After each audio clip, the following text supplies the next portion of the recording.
You're listening to The Audacity Effect, where bold moves, real talk, and zero permission slips are just how we do things. We're Jenna and Kelly, two corporate pros building bigger lives on our terms and helping you do the same. Whether you're launching something new or burning down what no longer fits, we've got stories, strategies, and sarcasm to match. Let's get audacious. Bold moves, real talk, no permission slips. Gotta give him my all. Nobody's gonna tell me what to do with this. There is no blueprint, just my audacity. Done with permission. My dreams might need a pivot, might need a new scheme. Call it Audacity Effect. hello. Hello. It's just you and me today. I like it. Had many wonderful guests, but now it's us. yes. And to celebrate us, we're going to do something special today. I love our celebrations. Yeah, they always have champagne, so that's fun. Even when we're not celebrating, we have champagne because life is a celebration. Yeah, and as you said several episodes ago, there's no Prosecco in prison. That so is correct. in the terrible event that either of us end up there for some reason, we should have be to. sad. Yeah, we don't want to miss out. We should be all You're set. like, remember that time I could have had Prosecco and I didn't? Oh, no, we'll never say that. We will never say that. No. So what are we doing today? Well, we thought it would be fun, ACs, to answer some listener emails. Ooh, we got listener emails and we're very excited for this. Yeah, so we're going to do a little Q&A. This is completely ad hoc, so we've sort of been saving these. And so we'll be reading them live. We'll keep the identities anonymous. We won't tell. Give away any deep family secrets. And we're just going to do free-form responses and see how this goes. All right, I'm excited. Okay. All right, let's do it. Okay. All right. You want to read from your side of the table, or do you want me to read mine first? You go first. Okay. This one's fun because this one is actually looks like a relationship question. Ooh, okay. Dear Kelly and Jenna, love the pod. Thank you. Thanks, guys. I listen on my walks and it feels like free therapy. So thanks for that. You're welcome. Wait till you get our bill. I've been in this thing with a guy for about 8 months. We met on a dating app and we hit it off. We see each other all the time. He texts me good morning. We go out on weekends. We've met each other's friends and even some of our family, basically all the boyfriend stuff. Mm-hmm. But every time we start talking about putting a label on it or what the future looks like, he says he's not ready for a relationship. Mm-hmm. So I've tried to play it cool, but I'm starting to feel confused and kind of stupid. If you don't want a relationship, why do all the relationship things? I can't tell if I'm ignoring red flags or just overthinking. How do you know when someone's actually into you versus when they just like the comfort of you being there? Mm. Well, I think it's by the language that they use. Well, okay. So I think you'll know if he's into you because you won't have to ask the question. Yeah. Yeah, if you're asking the question, like, is he into me? Like, does he really want this? What is this? It's nothing. That's what it is. It's not anything. I love you so, so much. I'm going to hold your hand and hurt your feelings here. It does not take him 8 months. And he is great with meeting your family and all of that stuff because it costs nothing. Like, it's easy. It keeps you there. But you don't have to ask. No. And he's getting all the emotional benefits of a girlfriend without any of the, I'm going to call it the obligation, right? But in order to get the emotional benefit of being in a relationship with someone, there's a price to pay. There has to be a reciprocal thing. There has to be a commitment. And if he's not willing to give you that, he's doing that intentionally. Of course he's going to hang out with you and act like you're his girlfriend because he gets all of the perks without any of the expense. Yes. So sorry, babe. He's not that into you. I think that was a movie. That was a movie, and it's a great movie, and you should definitely watch it if you haven't. But yeah, there will be no question. You absolutely know, because when someone wants you to know how they feel, they will make sure you know how they feel. Just as you enjoy him and enjoy his company, and he's important to you, and so you've introduced him to your friends and your family. He doesn't have to question how you feel about him, and you shouldn't have to question how he feels about you. Right. And even if he's showing up and doing the actions with guys, anyway, one thing I've learned is they're obnoxiously straightforward and direct. Unfortunately. Right? Like, if it's me, I'm going to be like, oh, I'm fine. Like, I'm not fine. Nope. If they say, I don't want to be in a relationship, this is going to hurt. So brace yourself. He doesn't want to be in a relationship with you.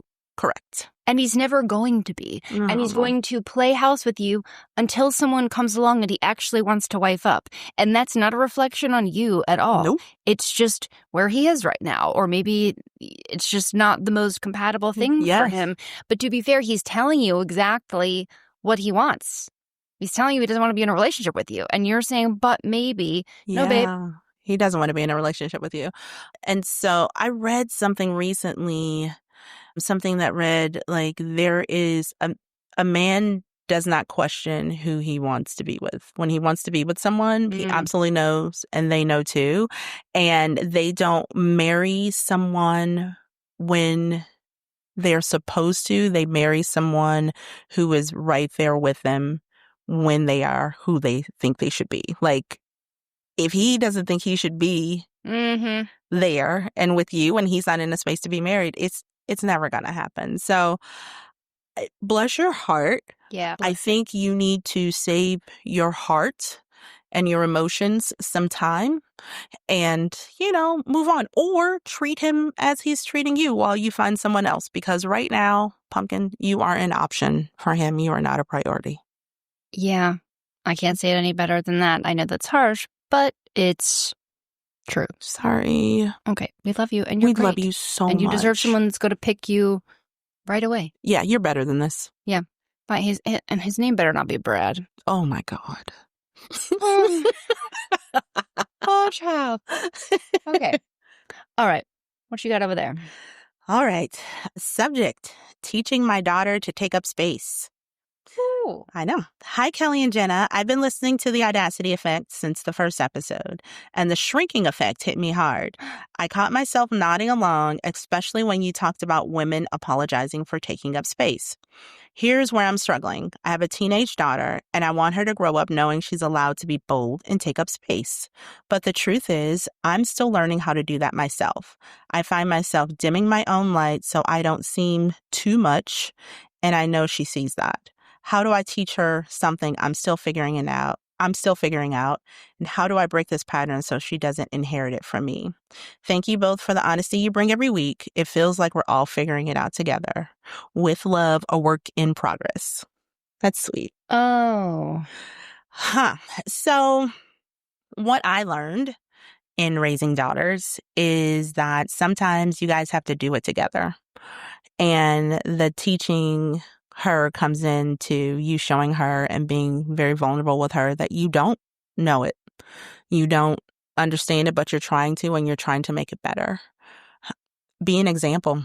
That's what I would say. That's how you teach her to take up space. You become an example and allow her to be an example to you too. So one of the beautiful things I have learned in raising very strong women is that they bolster you. And I watch them in amazement often. Like, I am blown away by the things that they say and they do, and I learn from them. So I don't have it all figured out. I'm still figuring it out, and I have allowed them to also be my teachers as well. And I actually think I know that they love that, and that we are in this space together, and I don't know everything, and I come to the table very humble with them, letting them know I don't know everything, and it's really worked out really well for us. What do you think? I don't have kids, but my immediate thought when you were reading that is that the best thing I think you can do is just be authentic and say that you don't know how to take up space, and that's something you're struggling with, and it's important, and you don't want your daughter to experience that, but you're still figuring out yourself. I think authenticity and just being upfront and genuine and saying what you don't know instead of pretending like you know it. Yes. Because one thing, I think all people, but especially, it seems like teenagers. I don't have biological ones, but they can tell when you're lying, and they can tell when you're bullshitting. My goodness. They really can. It's like, oh, I know stuff. And they're like, no, you don't. No, you don't. No, you don't.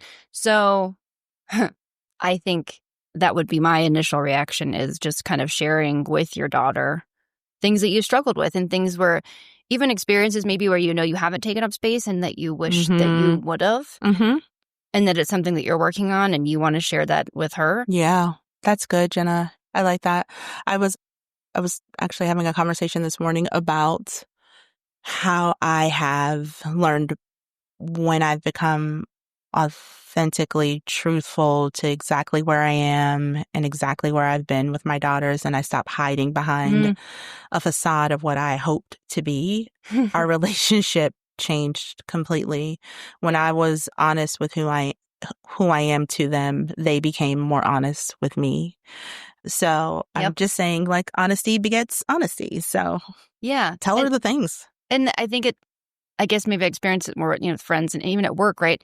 But people will ask me something and you're in charge. You're supposed to know. And I'm just, I don't know. What do you think? I do not know. I really don't know. We're going to have to figure this out together. And I think at first, sometimes you get a, what?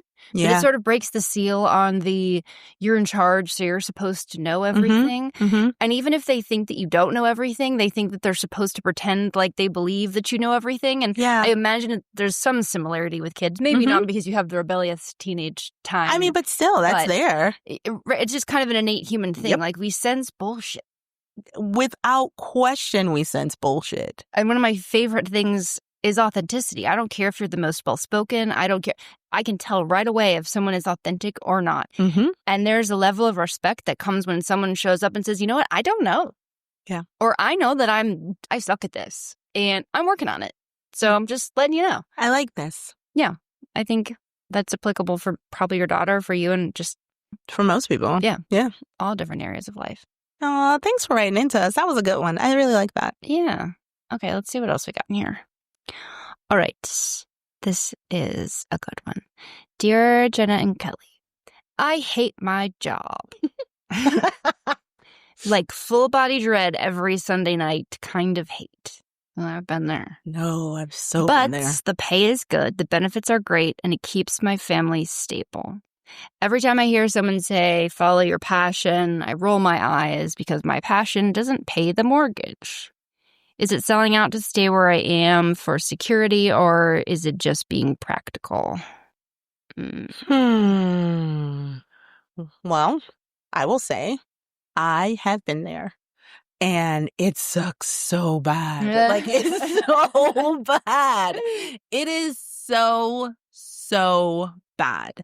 So I was there twice. The first time I was there, I cried every day in the parking lot for 3 years. 3 years. 3 years. I cried every day in the parking lot. And I decided... Maybe the silver lining there is that's why one of the reasons you have such great skin. You really hydrated your face. I did hydrate.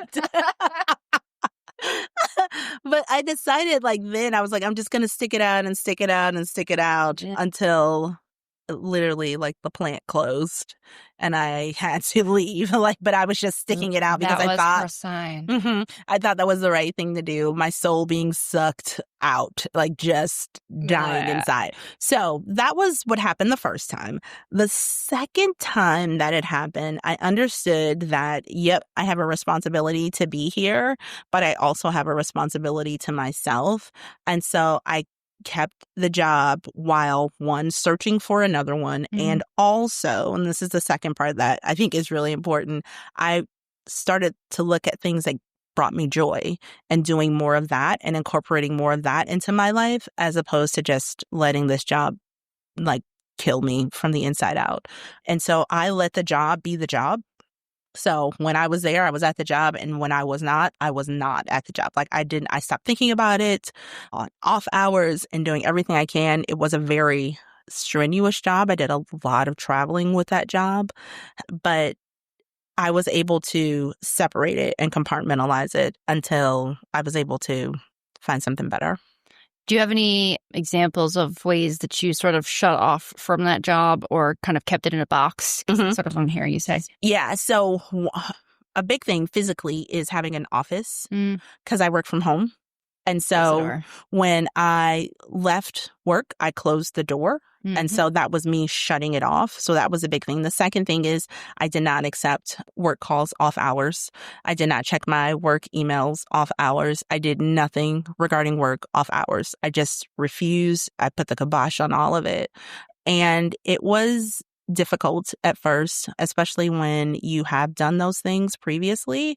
But I feel like one of the best ways to start doing that is like vacation. Like after vacation, you just stop because they function that long without you being there. And so, Oh, that's good when they do. I can't live without you. yeah, Okay, actually, you can. It's You just can. easier, and you can be lazier if you don't. Exactly. So that was like, those were the two major things. And I've said this to you, and I know I've said it to Priscilla, shout out to Priscilla, that if you died today, they would replace you tomorrow. All day.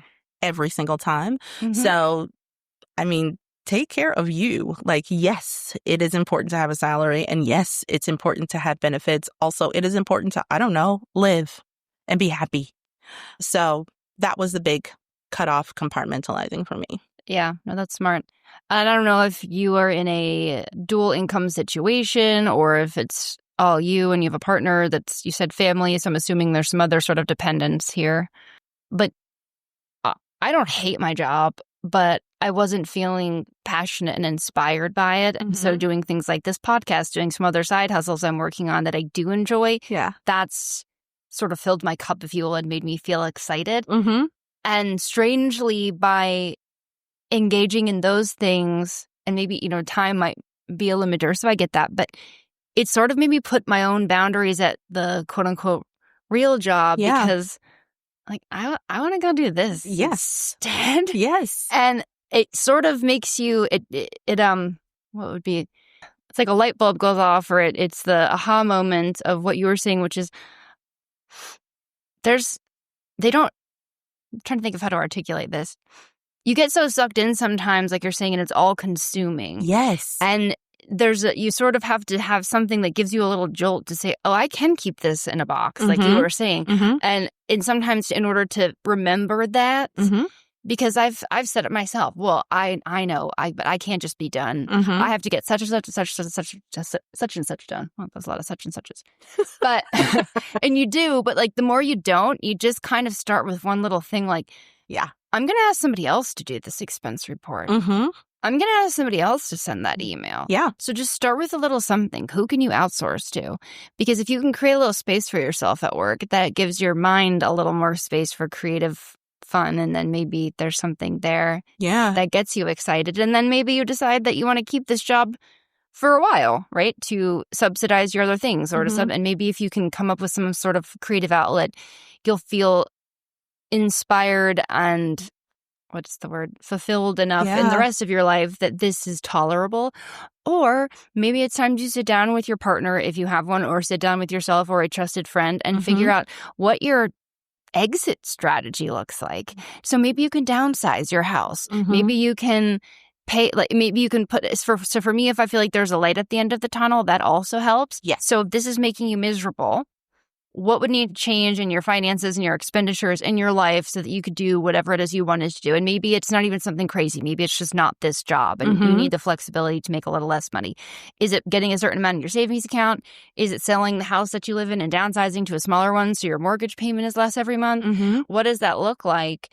And even if that's 3, 4, or 5 years out, I don't know. To me, anyway, the part that makes it feel like I can't go on sometimes is when it feels that there's no end in sight. So I don't know your exact situation, so some of that would all depend. But I love that. One of the other things I was thinking about as you were talking is also like setting some goals at work.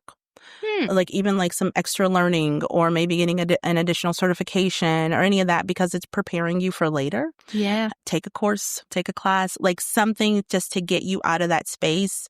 Another thing I really wanted to make sure I spoke about is the apps on your phone, the work apps on your phone. So when I go on vacation, I delete all of my work apps so that I can't do them. But even during the day, when I have the apps on my phone, I have to have a code to get in. And it makes you, especially off hours, think like, do I really need to be doing this now? So you have to like put the code in order to do it. So that's another way to start separating those things from you. But you can do this. You got this, girl. Yep. All day. All day. All day, baby. Okay, let us know if that helps. I think we have one or two more in the old inbox. Let's see what we got. Oh. So the subject makes me laugh. Jesus knows my heart and my side eye. Me? Yes, me too. Me too. Same. Hey, So Kelly. everyone else knows my side eye. I'm swearing, but anyway. Hey, Kelly and Jenna. So I listened to the Church Effect, and let me say, y'all had me clutching my pearls and laughing at the same time. Here's my question. Is it possible to love Jesus but also roll my eyes during half the sermon? I hope so. Yo, because I'm pretty sure I do both every Sunday. I still pray, I still believe, but sometimes church feels like a group project where everyone thinks they're the leader.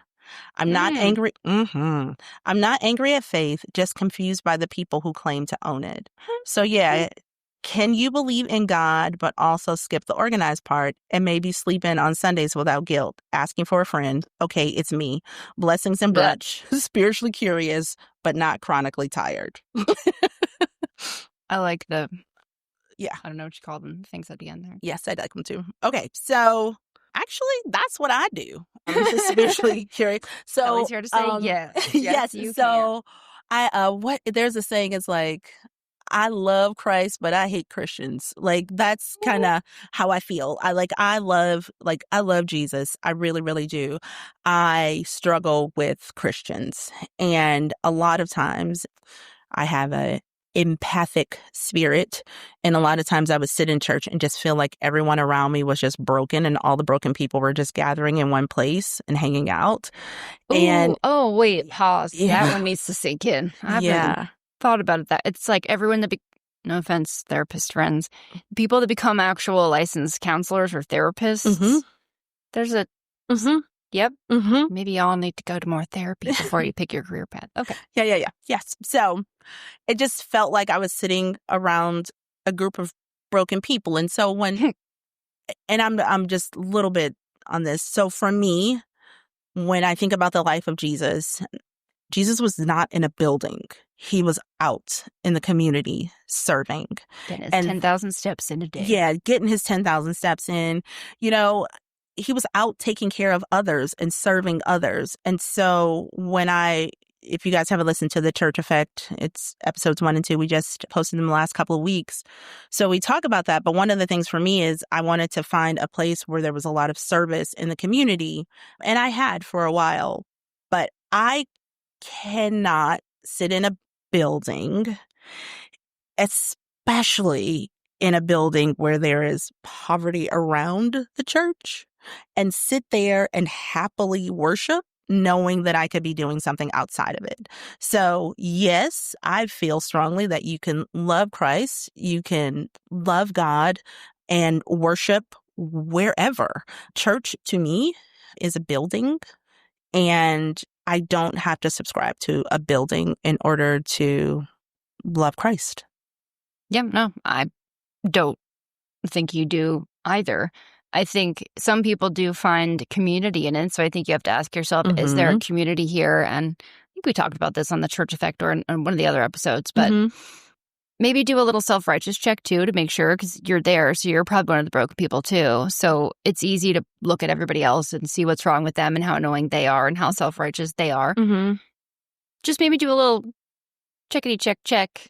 Yeah, that's good. And make sure that you're not being overly judgy of them, I guess. If this is a community that you think otherwise you would like to be a part of, if you don't want to be in the community and it's not serving you, get the heck out. There's no need to do a double check. Yeah. But yeah. Church. So again, when I think about this, it's like in my mind, in my heart, like church is somewhere I would go, one, for the community and to worship with my community. And church should be bringing in those people that need all the help, you know? And I just, I've always felt like we're sitting here and there's so many people that are sitting here and you've always been broken and you continue to be broken. So is it you or is it the church? Like something's not working. And I don't know. I have no problem not sitting in a building worshiping. I have no problems with that at all. I do not mind sleeping in on Sundays. I do not mind brunching with my friends on Sundays because that is community. And I honestly feel closer to God than I ever have before since I have not been going into a building on Sundays. Yeah. Or maybe look for a different one. Again, playing both sides here because I don't know what your jam is. My jam is not organized religion, so it's never going to be in a building for me, I don't think. At least not in the foreseeable future.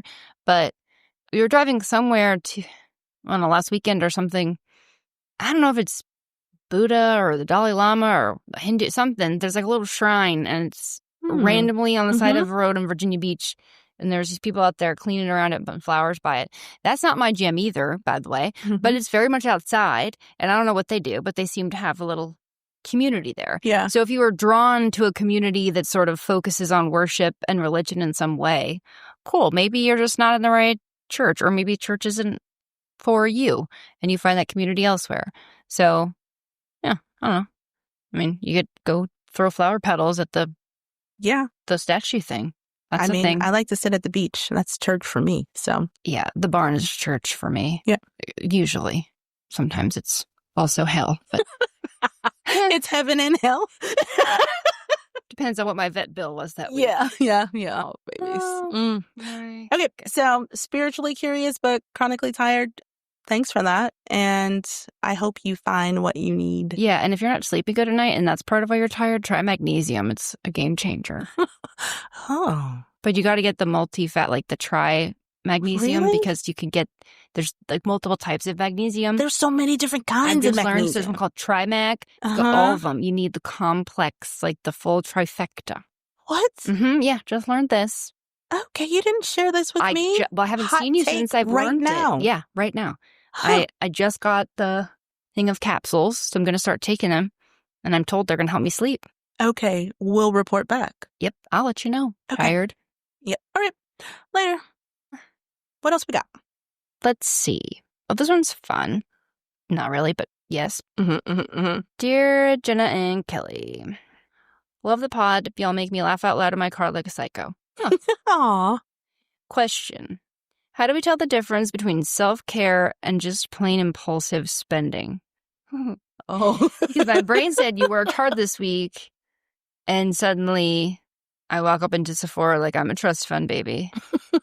Is girl math a form of empowerment or coping or denial? Asking for my credit card. Sincerely, broke. Okay. Ooh. So self-care, after you have performed said self-care, you should not feel guilty. Oh no, I've been doing it wrong. You should not, it should not be like a regret later. Like, no, self-care, you can't regret it later. So I would think that would be the barometer. Will you regret this later? If the answer is yes, likely not self-care. I'm thinking a face mask. That's lovely. You know, I'm like $3.99. Yeah, I'm thinking going to the gym. That feels good. That's self-care. I'm thinking, I don't know, drinking more water. God knows I have to do that more often. The theme that you're going with right now is things that are kind of meh when you're doing them, but they feel good after. Is that like a... Well, but I think self-care doesn't have to be, we're in this crazy society where self-care means like, I'm taking a trip for 10 days to Spain. No, girl, go and sit outside and relax a little bit. Self-care does not have to be this extravagant thing. And I think we have roped ourselves into this crazy notion as a society that self-care, one, is just for women. And also that it has to be like expensive and extravagant. It doesn't have to be any of those things. That's true, but I don't call it self-care, but I think I had a hard day. I deserve a little treat. And I do like to buy something because it gives me a little dopamine hit when I put something in my cart. But then I feel guilty after because I got my credit card bill. So I understand where you're coming from. I don't have a great answer going back to the first question or whatever the second question, which is, let me just be real honest with you right now. I know that my little treat is just, it's a perpetuation, if you will, right? Because then I have to work hard to pay for my little treat. And then I worked really hard, so now I want a little treat again. It's cyclical. You and your treats. My treats. So I gotta pick something else that feels like a treat to give me that little reward hit. Working out what those things are. So just trying to stay off the shop. But there is something that gives you that high of putting shit in your cart. I ain't gonna lie. I'm gonna tell y'all something for real. I love Amazon. I love shopping online. One, because I've shopped and I have not had to people while I shop. Oh my God, yes. You have no idea how happy that makes me. I don't like peopling, especially when shopping. So I don't have to people. And then it's like a dopamine hit twice because you get it. You pay for it right there online and you're like, yes. And then it comes to your door. And it's like the second hit. So I swear, I do get it. And that makes so much sense. I get it. I do. And most of my shopping is done online because I cannot be bothered. Really, you guys, I don't like to people and I don't like going in stores. No. But saying all that is, if that's your way and you feel good about it, then that's your way and you feel good about it. But self-care does not have to equal a credit card bill. Yeah, it sounds like she's feeling good about it in the moment, but then feeling shame or regret about the credit card bill later because she's feeling a little bit broke. So you need to find something else to get that same dopamine hit. But I'm not going to lie, I do understand the online shopping. Yeah, or make yourself a budget, cap it, $10 or less, like white elephant gift budget. Oh, that's good. Something. Because I can't even say that it has to be something elaborate. I get excited for new socks. And also, like, some people would consider like self-care or getting your nails done or whatever. Like, I get my nails done. That's just a regular expense because I am lazy about doing my nails. I'm not going to ever do them myself. And I have to be presentable because I'm online and in front of people often. And so I have to be presentable. And that's just a way that's just grooming, standard grooming. But for some people, see my nails, my standard grooming is right. inferior. But for me, that is standard grooming. Like, I have to, I need to get that done. So yeah, it just depends on what your idea of self-care is. But just know self-care does not have to mean that you are regretful when you get your credit card bill. It's true. Let's not be regretful. Maybe we can all collab on things that make us feel like we got a little treat without spending money. Oh, that's... What would make you feel like a little treat without spending money? Well, I can't think of any. That's why I said we could all collab because I don't know. So, I have one thing. Okay. Sometimes on like a Saturday, I'll stay in bed a little bit late and snuggle with the dogs. And I won't like get up because usually I get up at 5 every day and I'm hitting the ground and going. So sometimes I'll just wake up and I'll open my eyes and I'll be like, let me just stand here for a little minute. That's not going to negate the wanting to spend money because I was going to say like my bubbles, but that I have to buy the bubbles. Yeah, bubbles are good though. So I like to do my everything showers once a week. And that is like a treat for me. Okay. Because usually showers, you get up, you shower, you go, you move, blah, blah, blah, blah. And so everything showers include like washing your hair and deep conditioning and exfoliating everything and a shower steamer. And so you have the what's a shower steamer? The little things you put in the floor of your shower. Yes. And it smells all nice and lovely. And so I take my time. There is no rushing. There's no fast movements. And that is like my one thing I do. I do a face mask. Like it's all the things. That's nice. I love it. It makes my heart happy. Lindsay, friend who got us into podcasting, has a bubble bath every night. She goes after work and gets in her bath. That's nice. Kayla does that not too. to do that. I love that for her. I get hot and sweaty, so it's not for me. Well, it just takes so long for the water to run. And like, what am I doing during that time? And now I've forgotten that the water's running because I started doing other things and now we're overflowing. So now I have to let it out. And then now, is it as hot as it should be? And then it's too cool now? And now I need to wait. And now it has to be hot again. Like, it's just too much for me. I overcomplicate a bath. I know it. Yeah. But Kayla, my oldest, she does it every night. Yeah, it's nice. It seems relaxing in theory. Every time we stay at an Airbnb or a hotel with a nice bath, I'm like, I'm going to take a bath. And then I get in there and I'm like, looking at the ceiling. So, COVID.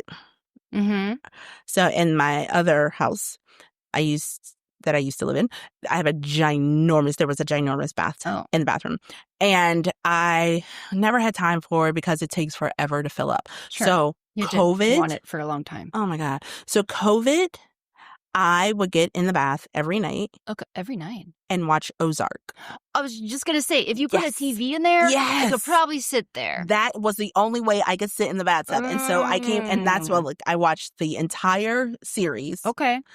Every night I watched an episode in the bathtub. Every night. And so I did that for probably about 6 months. Okay. Yeah, I put some Epsom salts in and really, really do it. Yeah, I like that.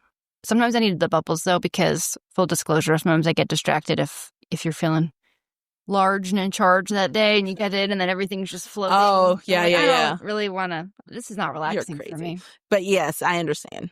But the bubbles. Okay, so put a TV in your bathtubs. That's what I'm hearing. Or bring your laptop in the bathroom. Don't let it fall in the tub. Please. Let's say bring your laptop in the bathroom and put it somewhere where you can see it. Not during working hours because you don't want to be the person that accidentally is naked on a Teams call. We all know who that's happened to. It was not one of us. I'm not saying it's a thing, but everyone at work knows somebody that. That's done some things. Oh, boy. Yeah. Gonna call from HR. Oh, that would be terrible. Okay, but anyway, self-care. Self-care, you should not feel guilty about it when it's done. Yeah. So, just put a TV in your tub. Or on the side of the tub. Like, not in the tub. Like, you can't I'm not saying that. electrocute yourself. Right. But you don't know who be listening. And that's true. Okay, mount it sturdily. Yes. Ideally where if it fell because you're bad at mounting, it doesn't fall in the tub. Yeah. Maybe just put it on a table on a stand. That's something in a stand far away, just so you can see it. Do you think it's safe to use the remote in the tub? Please don't. I just don't want to hear people saying. What if the episode starts and then you don't want to watch it? You got to dry off and change it. I would suggest it just because who's listening? We don't know. That's true. Maybe you guys would put some tinfoil in the microwave. We can't be sure. We can't be sure. So no judge, but let's just not do that. No electronics towards bathtub. Just far away where you can see it, so you can enjoy your bath. There you go. I don't think we can give any better advice than that, honestly. Me either. So done here. Our work is done. That's a wrap. I hope you enjoyed that, everyone. Don't put any tinfoil in the microwave, PSA, and don't drop electronics in the tub at all, especially while you're in there. Look at us. Come to us for future electronic do's and don'ts next time. Maybe we'll be helpful and save a life.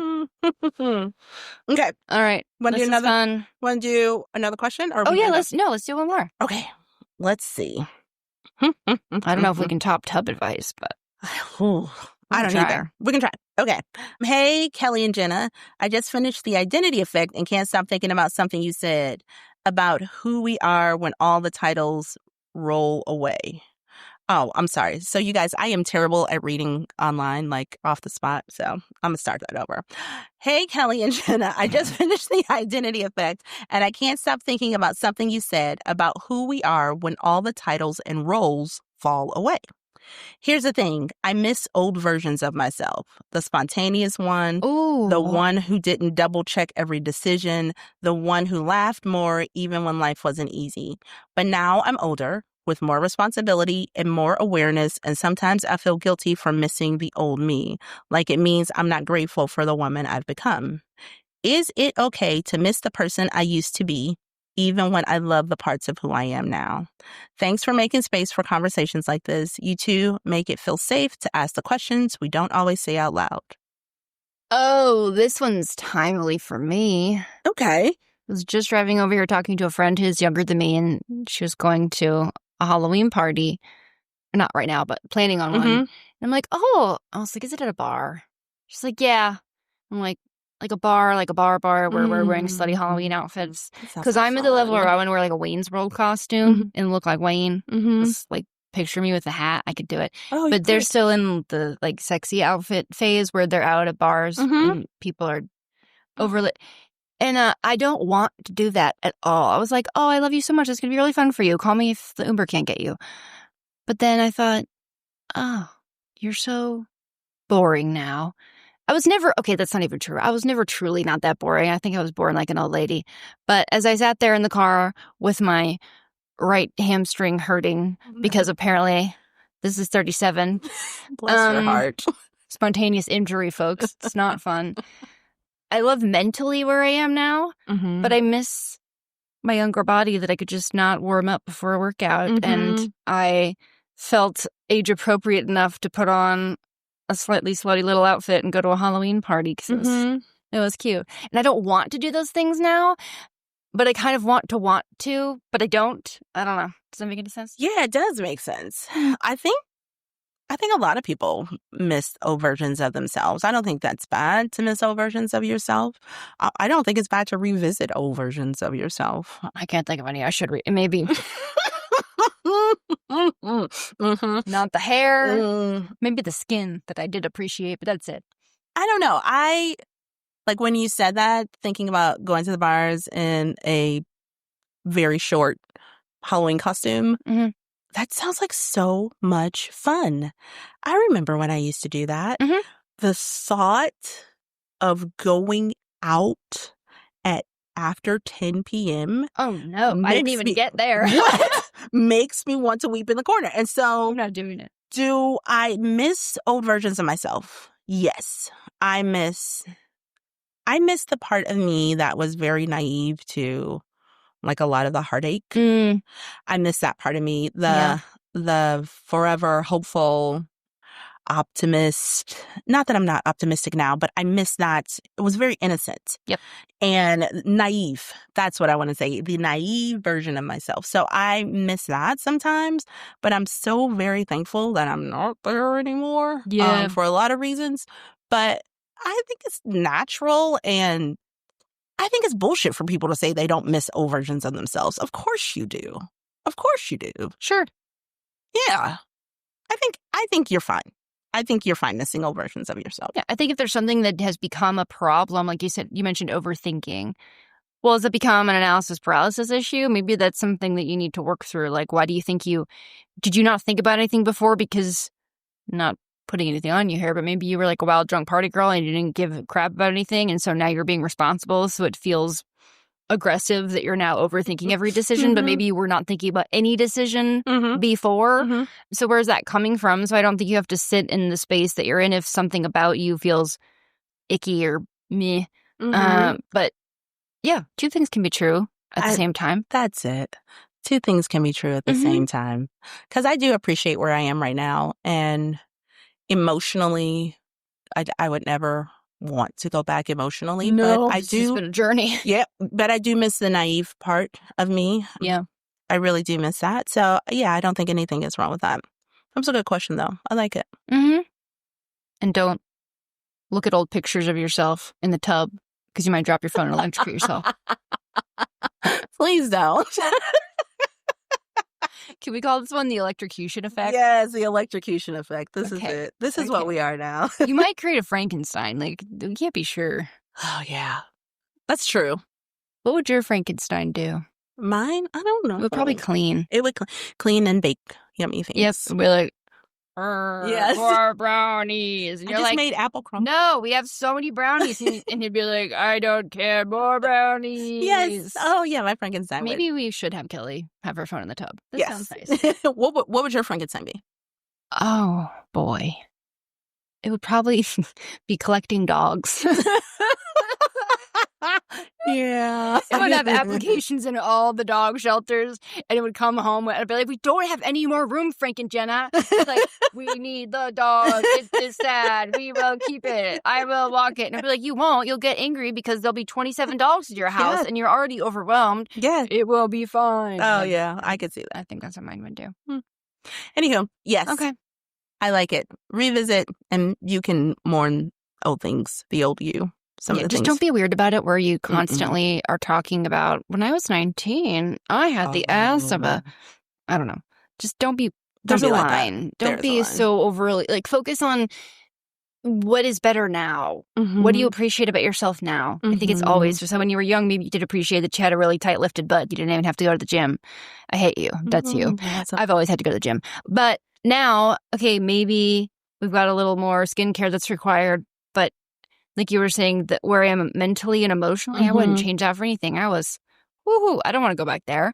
So I think making sure that you're being not appreciative, like you have to appreciate it, but thinking about, okay, what is better now? Like maybe you have better finances, maybe your house is better, maybe you have better relationships, maybe, and if things aren't better, well, maybe you need to find a therapist. I don't know. But True. I think it's easy to just focus on what we don't have instead of being appreciative for how we have grown and how we have matured and become better humans. Maybe we're not better looking, maybe we are, but we have still. Yeah, that's good. That's Yeah. really, really good. Okay. So yes. All right. I think that's it. Tell us who your Franken-persons would be or what they would do.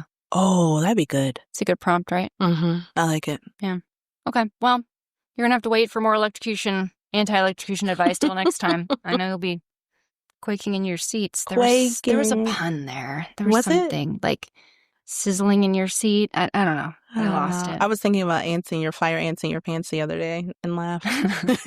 Nobody wants fire ants in their pants, especially if they're electrocuted ones. No. All right, you guys. Okay, we'll talk to you later. Later, taters. Bye. It would be audacious of you to do a few quick things for you and for us. First, hit that follow or subscribe button so you never miss an episode. Then, share this with someone who needs a little more audacity in their life. And if you're feeling generous, leave us a review and a 5-star rating. It helps way more than you think. Want more? Head to theaudacityeffect.com for episodes, our favorite things, and merch. And don't be a stranger, come hang out on IG at @the_audacity_effect.